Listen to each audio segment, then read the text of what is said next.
গুণগত শিক্ষার প্রসারে আগামী 2026 সালের মধ্যে গোটা দেশে 728টি একলব্য মডেল রেসিডেন্সিয়াল স্কুল চালু করা হবে।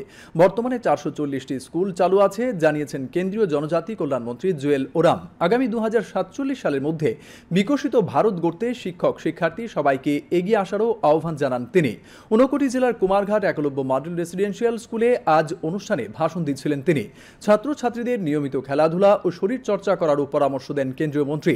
এছাড়া উপস্থিত ছিলেন জনজাতি কল্যাণমন্ত্রী বিকাশ দেববর্মা, বিধায়ক ভগবান চন্দ্র দাস প্রমুখ। সংবিধান দিবস উদযাপন উপলক্ষে কেন্দ্রীয় মন্ত্রী সহ উপস্থিত সকলে মহান সংবিধানের প্রস্তাবনা উচ্চারণ করেন।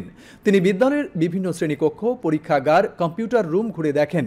এছাড়া এদিন ঊনকোটি জেলার গৌরনগর ব্লকের কাউলিকুড়া গ্রামে এমজিএন রেগার অর্থে নির্মিত নালা ঘুরে দেখেন। তাছাড়া পরিদর্শন করেন প্রত্নতাত্ত্বিক নিদর্শন শৈবতীর্থ ঊনকোটিও। परसेंटेज एवं पॉपुलेशन होंगे और 20,000 मिनिमम पॉपुलेशन होंगे एक ब्लॉक में।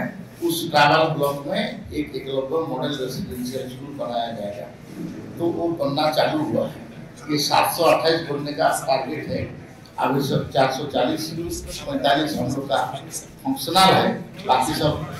लेकिन धीरे धीरे ये स्कूल का क्वालिटी और इसका स्टैंडर्ड को देखते हुए बच्चों का इसमें इसको बढ़ाने के लिए बोला जा रहा है। विकसित भारत बनाने के लिए युवा समाज ये आगे आना है।